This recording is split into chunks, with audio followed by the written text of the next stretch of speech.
कल्पना कीजिए दुनिया का सबसे बड़ा धनुर्धर जिसके सामने बड़े बड़े योद्धा टिक नहीं पाते। वो आज युद्ध के मैदान में खड़ा कांप रहा है। उनकी आंखों में आंसू है, हाथ में गांडीव धनुष गिर रहा है और लड़ने से मना कर देता है। सनातन के मंच पर आज हम श्रीमद् भगवद गीता के दूसरे अध्याय के पहले श्लोक पर चर्चा कर रहे हैं। तंग तथा कृपया विष्टमश्रुपूर्णाकुलक्षणम विषिदंतमिदं वाक्यम उवाच मधुसूदनः।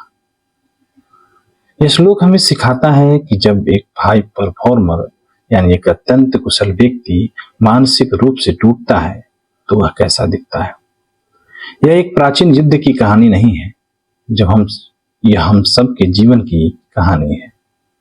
अक्सर हम समझते हैं कि रोना या कमजोर पड़ना हार की निशानी है, लेकिन यहाँ अर्जुन का अश्रुपूर्ण आकुल इच्छनम यानी आंसुओं से भरी आंखें होना यह दर्शाता है कि दुनिया का सबसे सफल व्यक्ति भी इमोशनल ब्रेकडाउन का शिकार हो सकता है। यदि आप किसी परीक्षा के दबाव में हैं या जीवन के किसी मोड़ पर भ्रमित हैं तो याद रखिए कि अर्जुन जैसा योद्धा भी उस दौर से गुजरा था। आपकी कमजोरी आपका अंत नहीं बल्कि आपके नए स्वरूप की शुरुआत है। इसकी गहराई में जाते हैं तो हमें ज्ञात होता है अर्जुन जिसे करना समझ रहे थे भगवान श्री कृष्ण की दृष्टि में वह मोह था। इसे आधुनिक मनोविज्ञान में डिसीजन पैरालिसिस कहते हैं, जब हमारे निजी संबंध जैसा कि अर्जुन के लिए उनके गुरु और पितामह हमारे लक्ष्यों यानी ड्यूटी और कर्तव्य के आरे आते हैं तो बुद्धि काम करना बंद कर देती है। श्रीमद् भगवद गीता का यह श्लोक हमें परिचय कराता है नेतृत्व की गूढ़ रहस्य से। दरअसल लीडरशिप का पहला नियम है भावुकता और निर्णय के बीच एक रेखा खींचना। मोह हमें पीछे खींचता है जबकि करुणा हमें आगे बढ़ाती है। संजय ने यहाँ कृष्ण को मधुसूदन कहकर संबोधित किया है।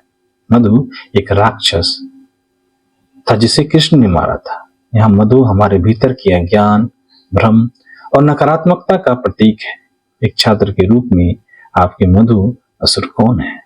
आलस्य, प्रोक्रेस्टिनेशन यानी टाल मटोल और स्वयं पर संदेह यानी सेल्फ डाउट। यही गुरु की भूमिका अहम हो जाती है।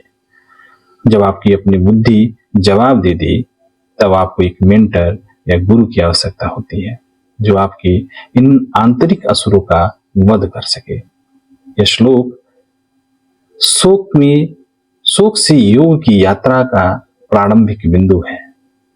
जब तक अर्जुन का अहंकार नहीं टूटा तब तक वे गीता सुनने के पात्र नहीं बने। आपकी विफलता या आपका रॉक बॉटम एक मजबूत आधार है जिस पर आप अपनी सफलता की नई इबारत खड़ी कर सकते हैं। जब तक आप यह स्वीकार नहीं करेंगे कि मुझे मदद चाहिए तब तक ज्ञान आप तक नहीं पहुंचेगा। अंत में यह प्रकरण हमें सिखाता है कि संकट के समय शांत बैठ जाना समाधान नहीं है। भगवान श्री कृष्ण ने अर्जुन की आंसुओं को देखकर उसे सहलाया नहीं बल्कि उसे झकझोरा ताकि वह सत्य को देख सके। जीवन के कुरुक्षेत्र में जब भी आपका मन कमजोर पड़े तो याद रखिएगा कि विषाद को युग में बदलना ही मनुष्य का असली पुरुषार्थ है। धन्यवाद।